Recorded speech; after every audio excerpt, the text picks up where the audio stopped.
नमस्कार, स्वागत है आपका। आप देख रहे हैं इंडिया वॉइस और मैं हूं आपके साथ योगेश पांडे। देवभूमि समाचार में रुक करेंगे अब खबरों का। मुख्यमंत्री पुष्कर सिंह धामी खटीमा पहुंचने पर क्षेत्र के लोगों ने सीएम धामी का हेलीपैड में स्वागत किया और इसके बाद सीएम धामी सीधे पूर्व सैनिक संगठन अध्यक्ष गंभीर सिंह धामी के घर पहुंचे, जहां सीएम धामी ने पूर्व सैनिक संगठन अध्यक्ष के बेटे के असमय मृत्यु पर शोक जताया है और परिजनों को सांत्वना दी है।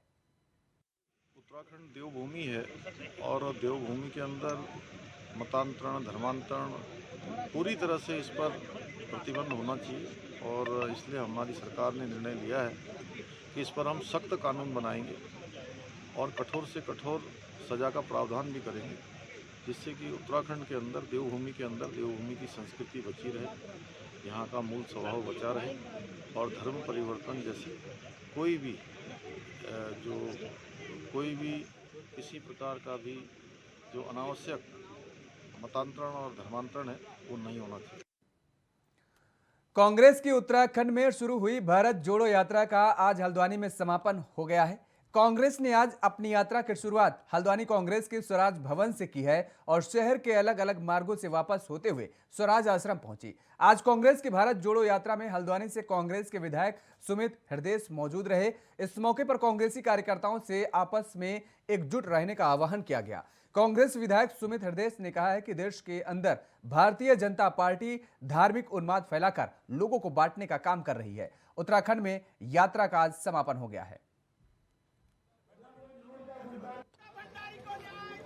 तो उत्तराखंड में भारत जोड़ो यात्रा का समापन हुआ है। भारत जोड़ो यात्रा का समापन, ये हल्द्वानी की तस्वीरें हैं। आपको बता दें कि हल्द्वानी की ये तस्वीरें हैं जहां पर भारत जोड़ो यात्रा का समापन किया गया है। उत्तराखंड विंग की तरफ से भारत जोड़ो यात्रा निकाली जा रही थी और आज इसका हल्द्वानी में समापन हुआ है।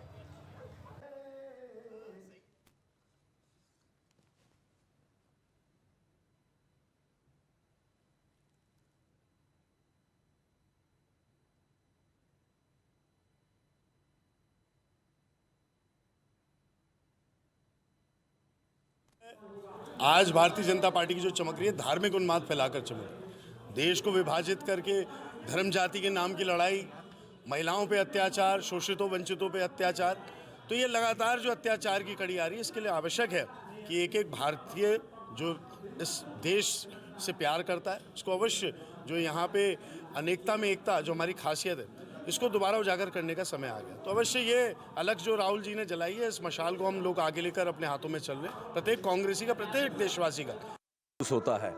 सालों पहले की अगर किसी को इस भारत देश के अंदर सबको पता है, सबको याद है कि कांग्रेस लोगों के दिलों में और कांग्रेस जड़ से उगी हुई पार्टी है। देश को आज़ाद कराने में, समाज को एकजुट रखने में, वर्गों को, जातियों को, धर्मों को एकजुट रखने में आज़ादी के बाद से लेकर के कांग्रेस की अपनी एक अलग भूमिका रही है। लेकिन बीच में आज के दिन का जो ये टेन्योर चल रहा है, जो भारतीय जनता पार्टी की केंद्र में सरकार का जो टेन्योर चल रहा है, उसमें क्या हो रहा है, किस तरह का घमासान हो रहा है, आप देख रहे हैं कि क्या समाज की हालत होगी, क्या व्यापारियों की हालत है, क्या बेरोजगार युवाओं की हालत है।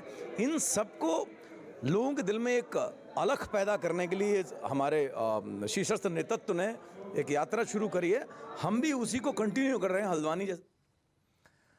उत्तराखंड सरकार ने उत्तराखंड हाईकोर्ट को हल्द्वानी शिफ्ट करने का फैसला कैबिनेट की बैठक में लिया गया। हल्द्वानी में एक हाईकोर्ट को शिफ्ट किए जाने का हरिद्वार जिला बार एसोसिएशन ने जोरदार स्वागत किया है इसका और ज्यादातर अधिवक्ताओं ने इसका स्वागत किया है। हाईकोर्ट शिफ्ट किए जाने का स्वागत किया गया है वकीलों की तरफ से। वकील इस फैसले का स्वागत कर रहे हैं। आपको बता दें कि दरअसल हाईकोर्ट शिफ्ट किए जाने का फैसला धामी सरकार की कैबिनेट में पास हुआ है और जिसके बाद अब वकीलों की तरफ से इस फैसले की सराहना की जा रही है और इस फैसले का स्वागत किया जा रहा है। बहुत अच्छा निर्णय है और इसमें जो उच्च न्यायालय ने इनिशिएटिव लिया, इसके लिए हम अधिवक्ता उनके सदा आभारी रहेंगे। साथ ही राज्य सरकार ने जिस तरह से इसमें इनिशिएटिव लिया और इस समस्या को समझा और हल्द्वानी के आसपास हाई कोर्ट को शिफ्ट करने के लिए एक निर्णय लिया गया है, इसकी भी प्रशंसा बार एसोसिएशन करती है। बहुत हरिद्वार के अधिवक्ताओं की तो मांग वैसे देहरादून या हरिद्वार के लिए थी, लेकिन फिर भी हल्द्वानी अच्छा शहर है और वहाँ भी अगर शिफ्ट किया जा रहा तो वो भी सरकार का जो निर्णय है वो स्वागत योग्य है। देखिए ऐसा है कि काफ़ी समय से गढ़वाल मंडल में एक बेंच की हाई कोर्ट की बेंच की मांग चल रही थी, जिसके संबंध में लंबे समय तक यहाँ पर गढ़वाल मंडल के न्यायालयों में हड़ताल, शनिवार को हड़ताल रही थी। उसके 2018 के बाद धीरे धीरे करके सभी क्षेत्रों में ये हड़ताल बंद हो गई और इस आश्वासन के साथ बंद हुई थी। हाई कोर्ट के जस्टिस ने आश्वासन दिया था कि जल्द ही इस पे विचार किया जा रहा है कि गढ़वाल क्षेत्र में एक हाई कोर्ट की स्थायी बेंच स्थापित की जाएगी, लेकिन उस पर विचार ना करके हाई कोर्ट नैनीताल से वर्तमान में हल्द्वानी शिफ्ट किया जा रहा है। देहरादून के अपर मुख्य सचिव वित्त आनंद वर्धन ने सचिवालय में राज्य स्तरीय बैंकर्स समिति की 13वीं बैठक की अध्यक्षता के दौरान दिसंबर महीने के अंत तक सभी बैंकों द्वारा विभिन्न योजनाओं के तहत वितरित किए जाने वाले ऋणों के लक्ष्य को 75% तक प्राप्त करने के निर्देश दिए हैं। तो अपर मुख्य सचिव ने निर्देश दिए हैं। बैंकर्स समिति की 13वीं बैठक में निर्देश दिए गए हैं। ऋणों के लक्ष्य को 75% प्राप्त करने का निर्देश दिए गए हैं।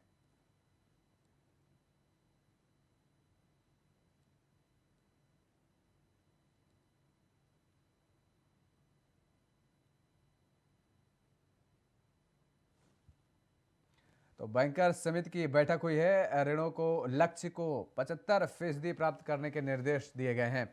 अपर मुख्य सचिव ने आज ये बैठक ली है और इस बैठक में बैंकर्स मौजूद रहे। आपको बता दें कि इस दौरान महत्वपूर्ण विषयों पर चर्चा की गई और अहम निर्देशित भी किया गया बैंकर्स के कर्मचारियों को और एक लक्ष्य दिया गया है। दरअसल बताया गया है कि ऋण का लक्ष्य जो है वो 75% लक्ष्य दिया गया है। बैंकर समिति की 13वीं बैठक थी जिसमें अपर मुख्य सचिव भी मौजूद रहे। ऋणों के लक्ष्य को 75% प्राप्त करने के निर्देश दिए गए हैं अपर मुख्य सचिव की तरफ से।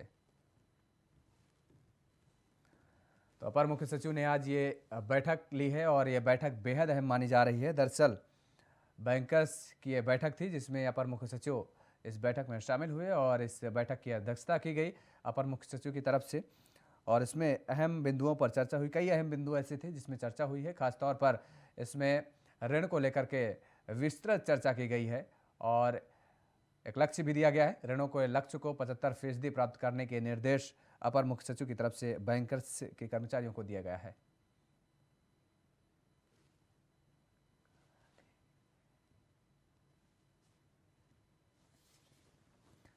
ऋणों के लक्ष्य को प्राप्त करने के निर्देश दिए गए हैं। बैंकर्स की आज ये बेहद अहम महत्वपूर्ण बैठक बताई जा रही है और इस बैठक में कई महत्वपूर्ण बिंदुओं पर चर्चा की गई है।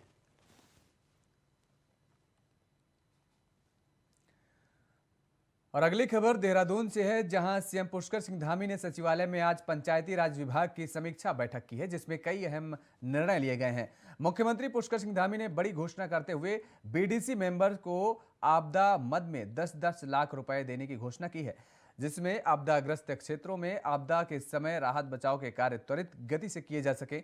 पंचायत राज मंत्री सतपाल महाराज ने कहा है कि घरों से निकलने वाले कूड़े से खाद बनाने का काम किया जाएगा और उसके लिए भी अधिकारियों को दिशा निर्देश दिए गए हैं। तो सीएम पुष्कर सिंह धामी ने समीक्षा बैठक की है। सचिवालय में पंचायती राज विभाग की समीक्षा बैठक की गई जिसमें मुख्यमंत्री खुद शामिल हुए हैं। बीडीसी मेंबर्स को आपदा निधि के तहत अब धनराशि जारी की जाएगी। आपदा निधि में 10-10 लाख रुपए देने का प्रावधान किया गया है।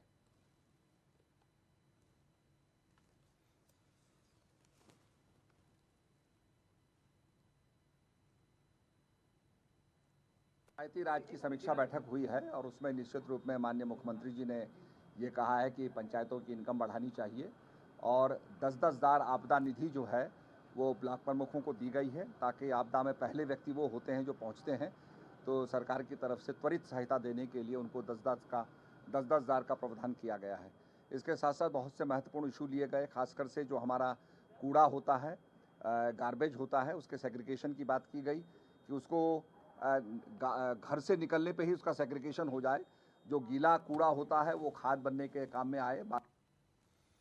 खबर देहरादून से है जहां वाडिया इंस्टीट्यूट से वापसी के दौरान सीएम पुष्कर सिंह धामी ने सड़क पर 2 चोटिल युवकों को काफिला रुकवा कर अस्पताल भिजवाया है।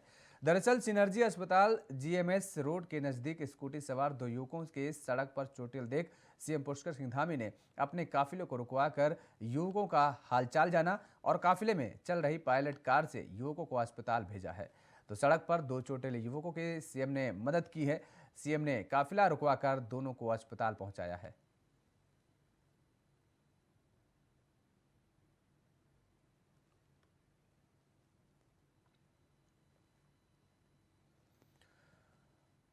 दिल्ली में होने वाले एमसीडी चुनाव को लेकर जहां राजनीतिक सरगर्मियां तेज हैं, तो वहीं उत्तराखंड से भी तमाम नेता दिल्ली दौड़ लगा रहे हैं, जिससे एमसीडी चुनाव के दौरान अपनी हाजिरी दर्ज करने के साथ ही एमसीडी पर कब्जा किया जा सके। बीजेपी के नेता दावा कर रहे हैं कि 30 लाख प्रवासी उत्तराखंडी दिल्ली में रहते हैं, जो एमसीडी चुनाव में महत्वपूर्ण भूमिका निभाएंगे, जिसको देखते हुए बीजेपी के तमाम नेता दिल्ली में जमे हुए हैं। बीजेपी के प्रदेश प्रवक्ता वीरेंद्र ने कहा है कि दिल्ली एमसीडी चुनाव को लेकर बीजेपी पूरी तरह से तैयार है। तमाम नेता उत्तराखंड से दिल्ली पहुंचेंगे, जो एमसीडी चुनाव में प्रचार करेंगे। वहीं इस बात को लेकर कांग्रेस बीजेपी पर हमलावर नजर आ रही है।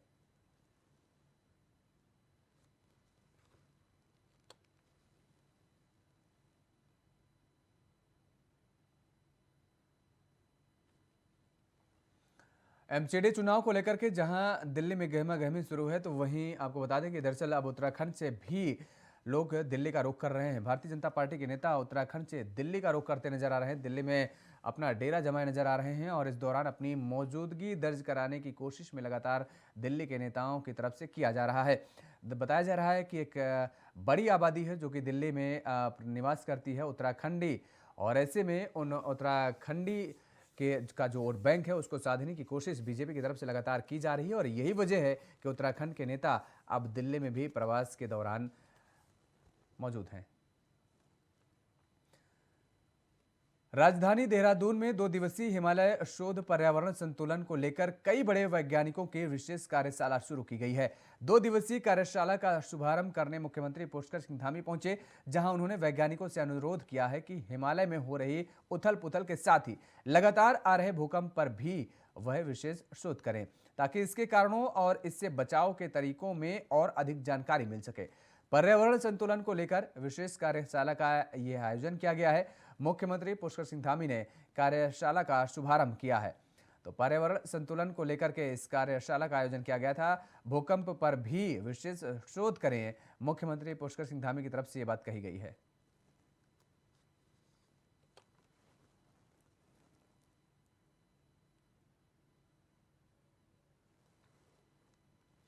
पर्यावरण संतुलन को लेकर के विशेष कार्यशाला का आज आयोजन किया गया। देहरादून से खबर है, जहां पर आपको बता दें कि तमाम सारे शोधकर्ता इस कार्यशाला में शामिल हुए हैं और कई विषयों को लेकर के चर्चा की गई है। भूकंप पर भी शोध किया जाए, मुख्यमंत्री पुष्कर सिंह धामी ने इस बात को कहा है आज इस कार्यशाला के दौरान।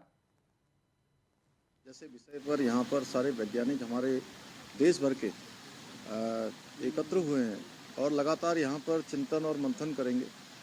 तो मैंने उनसे अनुरोध किया कि जहाँ वो अनेक विषयों पर सस्टेनेबल डेवलपमेंट पर बात करेंगे, इकोलॉजी पर बात करेंगे, पर्यावरण पर बात करेंगे, वहीं जो हमारे यहाँ की प्रमुख समस्या जो प्रत्येक वर्ष आने वाली समस्या है, आपदा पर, भूस्खलन पर और साथ ही साथ जो भूकंप भी जो है हमारे लिए चुनौती है, उन सब पर भी चर्चा करें। उस पर हम लोगों का चर्चा के विषय थर्ड ट्रेनियल कांग्रेस में यही है जो हिमालय में किस तरह से एक इन्वायरमेंट पैदा कर सकते हैं जहाँ पर एवरी ईयर जो आपदा आ रहा है वो तो नेचुरल प्रोसेस से हो रहा है, उसको तो हम बंद नहीं कर सकते हैं, लेकिन उसका प्रोसेस को अगर अच्छा से अंडरस्टैंड कर पाए तो पहले से हम उसको अर्ली वार्निंग का तरफ से अगर पता चले लोगों को हम समझा सके तो इसके जो इम्पैक्ट हो रहा है, नुकसान हो रहा है, लाइफ चला जा रहा है, उससे हम बचवा सकते हैं। सैफ विंटर गेम्स 2010-11 के दौरान औली की Nanda Devi international ski slope के इलाकों में बर्फ बनाने को लेकर के आपको बता दें कि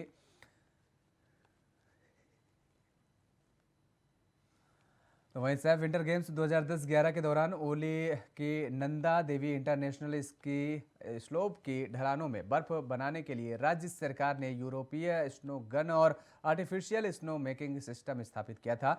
उस उद्देश्य से शीतकालीन खेलों के दौरान प्राकृतिक बर्फबारी ना हो तो इन बर्फ बनाने वाले स्नो गन मशीनों से बर्फ बनाई जा सके।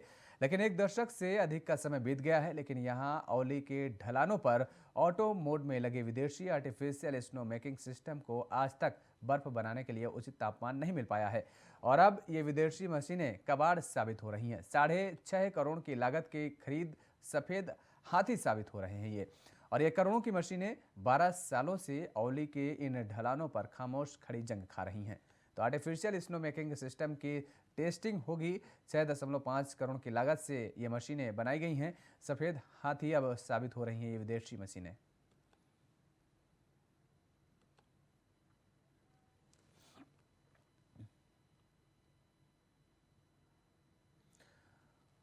उत्तराखंड सरकार की कैबिनेट मंत्री चंदन रामदास ने नैनीताल से हाईकोर्ट के हल्द्वानी शिफ्टिंग के फैसले को सही बताया है। कैबिनेट मंत्री चंदन रामदास ने कहा है कि लंबे समय से यह मांग उठ रही थी कि नैनीताल से हाईकोर्ट को किसी और जगह शिफ्ट किया जाए और जिससे नैनीताल के पर्यटन के लिए स्थिति बेहतर होगी और नैनीताल में गाड़ियों का दबाव भी कम होगा। तो हाईकोर्ट शिफ्टिंग को लेकर के कैबिनेट मंत्री रामदास ने सही बताया है, ये ठोस कदम बताया गया है। नैनीताल में गाड़ियों का दबाव कम होगा कहा गया है। नैनीताल के पर्यटन के लिए स्थिति भी बेहतर होगी। कैबिनेट मंत्री चंदन रामदास ने ये बातें आज कही हैं। जनसंख्या का बढ़ते हुए दबाव को देखते हुए और बहुत से लोगों ने नैनीताल से माननीय उच्च न्यायालय को शिफ्ट करने के लिए भी ये मुहिम चलाई थी। कल कैबिनेट में माननीय मुख्यमंत्री जी के निर्देशानुसार एक महत्वपूर्ण फैसला लिया है कि उच्च न्यायालय नैनीताल को हल्द्वानी या जहां भूमि उपलब्ध होती है वहां शिफ्ट किया जाए। ये एक बहुत बड़ा स्वागत योग्य कदम है। जहां नैनीताल में लोगों को सुविधा होगी वहीं पर्यटकों को भी वहां आने जाने में सुविधा होगी। प्रदेश सरकार धर्मांतरण को लेकर बड़ा सख्त कानून बनाने जा रही है। मुख्यमंत्री पुष्कर सिंह धामी का कहना है कि कैबिनेट की बैठक में धर्मांतरण कानून को लेकर प्रस्ताव पास किया आया है और जिसमें धर्मांतरण कानून को लेकर चर्चा हुई है। उनका कहना है कि उत्तराखंड देवभूमि है, उत्तराखंड में धर्मांतरण को किसी तरह से मंजूर नहीं किया जाएगा। इसके साथ ही सीएम धामी ने कहा है कि धर्मांतरण के खिलाफ सख्त कार्रवाई करने के लिए कठोर कानून बनाया जा रहा है। धर्मांतरण कानून पर सीएम पुष्कर सिंह धामी का बयान सामने आया है। धर्मांतरण कानून को मंजूर नहीं किया जाएगा ये कहा गया है। उधर हरिद्वार पुलिस को उस वक्त बड़ी कामयाबी हाथ लगी है जब एक बच्ची के साथ दुष्कर्म के आरोपी को तलाशते हुए पुलिस शातिर ह्यूमन ट्रैफिकिंग के अपराधी को पकड़ने में कामयाब हुई है। हरिद्वार पुलिस की माने तो मासूम के साथ रेप के आरोप में पकड़े गया मोहम्मद मुश्ताक कादरी से सख्ती से पूछताछ करने पर आरोपी के पास बरामद कागजातों के आधार पर पता चला है कि युवक चाइल्ड लाइन और अनाथालय के फर्जी दस्तावेजों के सहारे ह्यूमन ट्रैफिकिंग करता था। 21/8 को जो है एक नाबालिग बच्ची जो अपने घर से किसी कारणों से चली गई थी, उसको हरिद्वार रेलवे स्टेशन से एक व्यक्ति मोहम्मद मुश्ताक करके है जो बहला फुसला कर ले गया था और इसके बाद जो है उसके साथ अनैतिक काम किया था। चूंकि बच्ची उस व्यक्ति को नहीं जानती थी पहले से, इसलिए केस काफ़ी कठिन था। चूंकि अभियुक्त की पहचान उसमें मुश्किल थी, तो लगातार 3 महीने से इसमें टीम प्रयास कर रही थी और इसके बाद जो विभिन्न CCTV और अन्य जगह से स्थान को चिन्हित किया गया और इसके बाद उस व्यक्ति को जो है हरिद्वार लक्सर रेलवे स्टेशन से जो गिरफ्तार किया गया। बीजेपी के वरिष्ठ नेता और पूर्व मुख्यमंत्रियों के दिए गए बयानों पर उत्तराखंड बीजेपी संगठन असहज दिख रहा है और यही वजह है कि अब पार्टी के प्रदेश अध्यक्ष दिल्ली के दौरे पर हैं। बीजेपी के प्रदेश प्रवक्ता विपिन कैंथोला ने कहा है कि पूर्व मुख्यमंत्रियों का दिया गया बयान किस संदर्भ में है यह विचारणीय प्रश्न है, लेकिन उनका भाव कदापि सरकार के भ्रष्टाचार पर नहीं था। बीजेपी प्रदेश प्रवक्ता ने कहा है कि वह एक विचारों की उत्पत्ति थी और इसके साथ ही विपिन कैथोला ने कहा है कि बीजेपी संगठन अनुशासन से चलता है और यहां पर अनुशासन तोड़ने वालों पर कार्रवाई होती है। हमारी पार्टी जो है लोकतांत्रिक पार्टी है। हमारी पार्टी के अंदर समस्त कार्यकर्ता अपनी चीज़ों को जानते हैं, समझते हैं और अनुशासन में रहना जानते हैं। निश्चित रूप से बहुत सारी चीज़ें हैं, उन्होंने किस मकसद से किस भावना से अपने विचार व्यक्त किए, उनका भाव भी देखना चाहिए, क्या भाव है क्या नहीं है। उस पर पार्टी के संज्ञान में सारी चीज़ें, और ऐसा कुछ होगा तो निश्चित रूप से हमारी पार्टी अनुशासन की पार्टी है, ऐसा कुछ होगा तो उसमें परीक्षण होगा, देखेंगे क्या है क्या नहीं है। लेकिन ऐसी कहीं नहीं है, कोई भी अस्थिरता नहीं, उन लोगों का क्या भाव रहा है इस भाव को देखने चाहिए।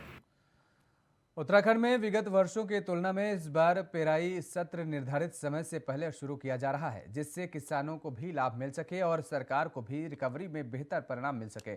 गन्ना मंत्री सौरभ बहुगुणा ने कहा है कि उनका 4 दिवसीय उधम सिंह नगर का दौरा शुरू होने वाला है और जिसमें 17 नवंबर को नादेई शुगर मिल में पेराई सत्र की शुरुआत करेंगे और इसके बाद 18 सितंबर को सितारगंज में, 19 सितंबर को बाजपुर में, 20 सितंबर को किच्छा में पेराई सत्र की शुरुआत करेंगे और इसके साथ ही 21 सितंबर को डोईवाला शुगर मिल में पेराई सत्र की शुरुआत होगी। पर्सनली जा रहा हूँ, उधम सिंह नगर के दौरे पे रहूँगा 4 दिन के।